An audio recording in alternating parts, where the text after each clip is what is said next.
वहां पे लेके जाएंगे पुलिस स्टेशन में कि इसके नाम पे ड्रग्स का केस है, इसने लोन लेके हिंदुस्तान भागना चाहता था, तो हम इसे आर्मी में भेज रहे हैं। मतलब क्रिमिनल दे दिया जाता है कि ये क्रिमिनल है। तो इस जिनके ऊपर क्रिमिनल वाले केस हैं उनको तो ये भारत भेजेंगे ही नहीं। उनको तो इन्होंने सीधा क्रिमिनल ही घोषित कर दिया ना कि अगर हम इसको आर्मी से निकालेंगे हम इसको जेल में डाल देंगे। और मतलब नॉनसेंस बातें हैं कि आप एक अदर कंट्री के बच्चे को ऐसे फंसा रहे हो। और मेरे साथ इतने बच्चे थे, वो इतना रो रहे थे, गिड़गिड़ा रहे थे कि भाई हमें भी ले चलो साथ में। मैंने कहा भाई मैं कैसे लेके जा सकता हूँ, मेरे हाथ में कुछ नहीं है। ये जिसका नाम ले रहे हैं उसको भेज रहे हैं। एक लड़का था अनूप कुमार करके, उसने खुद ही अपने पैर में गोली मार ली जब उसको रात को बताया कि कल आपको मिशन पे निकलना है। क्योंकि मिशन में ये क्या करते हैं, नदी क्रॉस कराते हैं, और नदी क्रॉस करते ही आपके सिर पे 300-400 ड्रोन खड़े हैं ऊपर।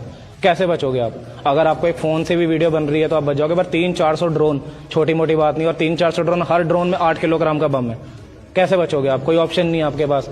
और मैंने 8-9 लड़कों को मरते हुए देखा है ड्रोन से, क्योंकि हमारा ड्रोन पे काम था, रेडियो पे काम था। मैं उनको देखता था, वो बेचारे ऐसे चल रहे हैं जुड़ के साथ में। ये कहते थे 10 मीटर का गैप रखो, ऊपर से ड्रोन आया, बम गिरा दिया, सिर्फ कुछ नहीं बचा बॉडीज का।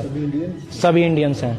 काफी कंट्रीज के बच्चे आ रहे हैं, इंटरनेशनल काफी स्टूडेंट्स हैं, जो स्टूडेंट्स आ रहे हैं अफ्रीका के, कोलंबिया के, हर कंट्री से बच्चे आ रहे हैं। और अफ्रीका का एक केस बता देता हूँ मैं। अफ्रीका के एक बच्चे का ऐसा केस था, उसको 3 दिन में निकाल लिया उसकी सरकार ने। उसने पहले दिन वीडियो बनाई, उसको कुछ नहीं कहा। तीसरे दिन वो बंदा अफ्रीका पहुंच गया। उसका मेरे को लिटरली मैसेज आया जाके कि भाई मैं तो पहुंच गया अफ्रीका में, आप लोग नहीं गए अभी तक। मैंने कहा भाई हमारी सरकार तो हमें ये कह रही कि पहले तुम कोई पुख्ता प्रूफ दो कि तुम्हें जबरदस्ती लेके गए हैं। अब हम पुख्ता प्रूफ कहां से दें?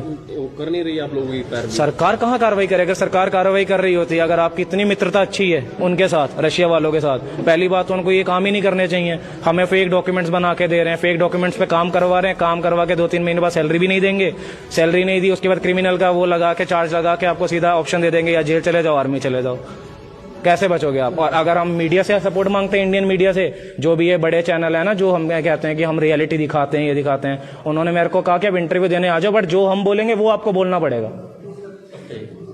जो वहाँ के लोग हैं, जो वहाँ के नागरिक हैं, क्या रशियन, उनके साथ पार्शलिटी की जाती है? आपके बिल्कुल की जाती है। उनको तो मैं कहूँ कि उनके जो नॉर्मल लोग नहीं हैं वॉर में, उनके जो क्रिमिनल्स हैं उनको वॉर लड़वाई जा रही है। जो इनकी प्रॉपर आर्मी है, ये कॉन्ट्रैक्ट आर्मी है। कॉन्ट्रैक्ट आर्मी का मतलब ये है कि जब तक वॉर चल रही है उस दिन तक आप आर्मी में हो, प्राइवेट आर्मी टाइप कह लो, और जिस दिन वॉर खत्म होगी उसके अगले दिन आपको डिस्चार्ज कर दिया जाएगा। उनको क्या सैलरी भी दी गई है? सैलरी दी जाती है, बट कई लड़कों की सैलरी मरी हुई है। एक लड़का मेरे साथ था यहाँ का, हरियाणा का, वो वहां पे वॉर में लड़ रहा है अभी। उसका मेरे को मैसेज आया कि भैया मेरे को ये नहीं पता कि मेरे अकाउंट से 14 लाख रुपए गायब कैसे हो गए।